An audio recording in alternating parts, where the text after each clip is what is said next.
Two-headed right, two heads are better than one-headed right. Two heads are better than one-headed right. Two heads are better than one-headed right. Two heads are better than one. Hello, welcome back to our channel. My name is Evelyn. My name is Monty. And together we are the Two-Headed Writer, a father-daughter writing team from Stillwater, Oklahoma. Although I am currently at the University of Iowa to study English and creative writing. But once a week we have this conversation via the internet to catch one another up on our individual writing endeavors. We talk about the book we're writing together. We talk about things we're having issues with, Evelyn's classes, I don't know, whatever comes up. And we hope that you are enjoying coming along with us on our writing journey, and maybe we're helping you along with yours somehow as well. This week, Evelyn, are you still getting in your 300 words per day? Yes, I actually found this website that's been helping me write quicker. Not necessarily better, but quicker. It's called Fighter's Block, and it turns writing into like a little game. If I remember to, will put a link to it in the description box. But basically you set your word count goal, and then you have to type that many words, and you've got a little player, and then the player's fighting a little monster. And if you aren't writing, then your player is losing. But every time you type a word, your player shoots the monster. And so it forces you to not really think about what you're writing and just write. And so it's been getting me through things quicker so that I actually get words down, and then I can go back and edit for clarity. But I do have something there to work on, and I'm not taking a lot of time trying to make it exactly right the first time I put it down on the page. Questions. Yes. Number one, don't you find it distracting to have a little dude battling a monster on your screen while you're trying to write? Not really. Like, so I can see the bars moving, but I kind of tune out the little graphic. But that each character has a little health bar, and so if you stopped writing, your character's health bar starts going down. Then when you start writing, it goes back up again, right? So I'll like kind of pay attention to that, but mostly I'm just writing the words as fast as I can. Question number two, are you typing the words into the Fighter's Block app itself? And then if so, what do you copy and paste them into your actual document? Or Yeah. Third question, are you using this to actually like write a particular thing, or are you just using it to get yourself like warmed up for the day, writing, whatever comes off the top of your head? I've been messing around doing lots of things with it. It got me through my rough draft of an essay that's due next week, which was something that I was dragging my feet on, but you can't drag your feet on something if your little buddy's gonna die if you don't write. Well, if you have an app that helps you write, why don't you make a comment below and let us know what it is? What's your favorite writing app that you want to tell people about? Let us know. What else? Have you been working on your novels? Have been, or at least I was at the beginning of the week. I have 2 open mics that I'm hoping to be able to read at next week, this coming week, and so I did switch gears and try and work on some short form stuff. I'm trying to balance out like my writing life between the novels, which I don't necessarily feel comfortable reading out of at an open mic, and things that I could share with the general writing public that I'm interacting with here at school, because I want those to be good, because I want people to think I'm good at writing. Last night you shared with me one of those items, which in fact is a poem, although you were loath to call it such. I didn't set out to write a poem. I wrote a list. I would call it a long form definition, but it does have poetic aspects. It's a poem. Come on. That might be a topic to discuss. How do you define poetry?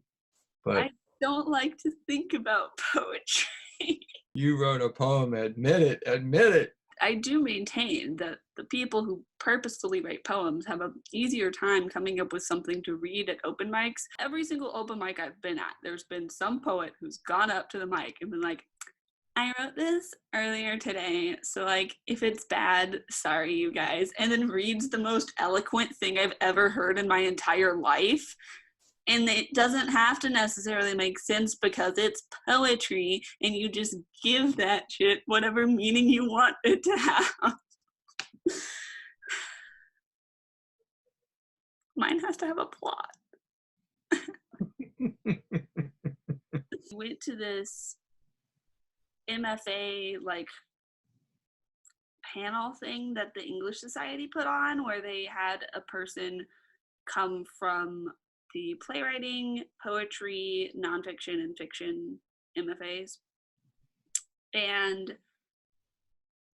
all 4 of them were men, which I thought was really weird because most of my classes, the girls vastly outnumber the guys. And then also one of them, the nonfiction MFA guy, even said, I'm the only guy in my year. And I'm like, why are you here? Why is one of the women not here?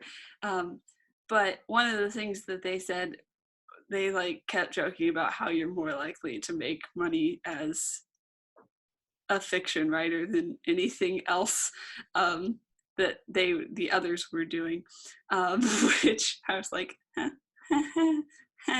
because when you're on book Twitter, authors are like, I don't make money. So anyway, it's lots of mixed messages, and it makes me kind of anxious, but that's fine. There are also like, don't do an MFA program if they're not going to pay you to be there. So lots of things. But yeah, my own novels, they're happening. I have actually come up with multiple plot points for my outline, which is new. I had been doing character building sort of things, and I still am, but some of my character building led to me realizing, oh, you know, it would be absolutely hilarious would be seeing these 2 roller skate together. And then I came up with like a whole sequence in which they are roller skating. And anyway, this is fun because my plot involves them going on a series of dates. And since they're like not real dates, I think they can be like kind of weird and creative with what they're doing, right? Like they're both gonna try and like start to like one up each other. Do you need me to brainstorm some date ideas for you? Ooh, yes, I want to hear your date concepts right now. Really? Oh, right now on the spot. All right. They go to a museum where there's a dinosaur garden. They walk through the garden and there's giant dinosaur models throughout. Okay, interesting. Next. It's make your own sushi night. Okay. I don't know where. At a church. That makes it weird.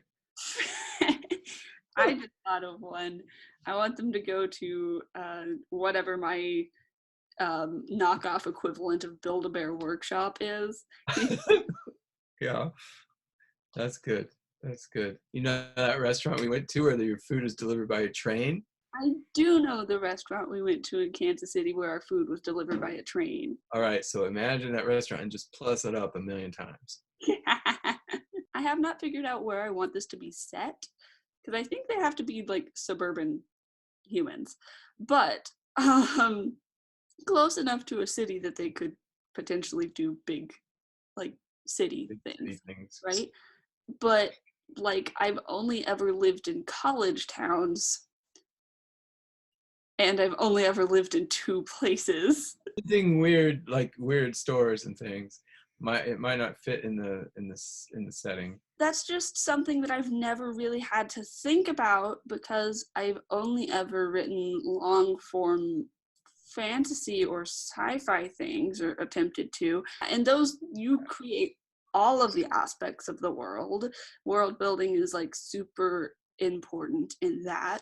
And you can make whatever you want to make, right? Especially in Ethermore. It's got to be believable as a place that would exist in Yeah. suburbia. Do I make up a town? I know sometimes authors just make up a town, and then sometimes authors are like, no, I lived in this place and I really like it, so I want to like specifically talk about this place. And then like I said, I've only lived in 2 places. I don't know. Like, Oh yeah, I struggle with that so hard with my Danica Dunn book. She moves from California, so I have to sort of imagine California. I've been there, but I have to kind of wing that. She's not there for very long until she comes to Oklahoma. I said, well, we're going to make her come to Oklahoma because I live there, so I can be authentic with Oklahoma, but I didn't know if I wanted to be Stillwater. So at least for now, I call the town Pioneer, and that's kind of from Stillwater High School Pioneers. So I call the town Pioneer, and it's a university town. So I figured that it could be Stillwater or Norman, but it's not either. It's just a fictional version of. That's where I landed on it, but it should take me a long time to decide, not to just go ahead and call it Stillwater. And I guess I was just afraid that people would read too much into it, like, then start asking, well, who is this character? Who is this character? I didn't want that kind of baggage, but I don't know. That's probably being a little bit paranoid. I don't necessarily want to stick my characters in Oklahoma. Like, they don't necessarily deserve that. They don't deserve it, but we all have our trials and tribulations in life. I suggest that you just make it Stillwater and give it a different name if you want. But what the heck? It's the thing you know. There's nothing to do in Stillwater, though. Which leaves you, as the author, having to use your imagination to come up with interesting dates for them to go on. So if you want, we could brainstorm dates they could go on in Stillwater that are one-upping each other. Neither one of us has gone on a teenage date in Stillwater since the 80s. So? Okay. Just saying, we might not be the most qualified people. I mean, you know what kids usually do, though, for a date? Is go to a movie or go out to eat. We have a trampoline park now. We have a trampoline park? Yeah.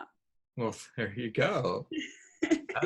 That's it. Well, we have an escape room, too. Escape room's perfect because in your novel, you can totally invent what's going to happen inside the escape room and what that's like. Ooh, I could totally invent what's going to happen. Ooh, puzzles.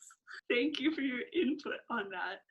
But yeah, I thought it was weird because I'd never thought about world building in terms of a contemporary setting before, but it is just as important. Yeah. What about the book that you're drafting? Make any progress there? I'm slowly but surely adding words. I have the beginning roughed out. I've got the ending roughed out. I have the middle, the very middle, roughed out. I'm just trying to connect them.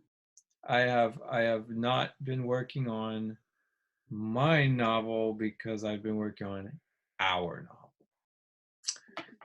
And we are making good progress. We are almost to part 4. So almost to the last quarter of the deal. And it is polishing up nicely. I'm proud of it. And I think after this round, we're going to get it published or die trying. I could talk details, but that involves dialogue tags, which you did not want to speak of today. So I said no one wants to hear our opinion on dialogue tags. There are too many opinions about dialogue tags on the internet already.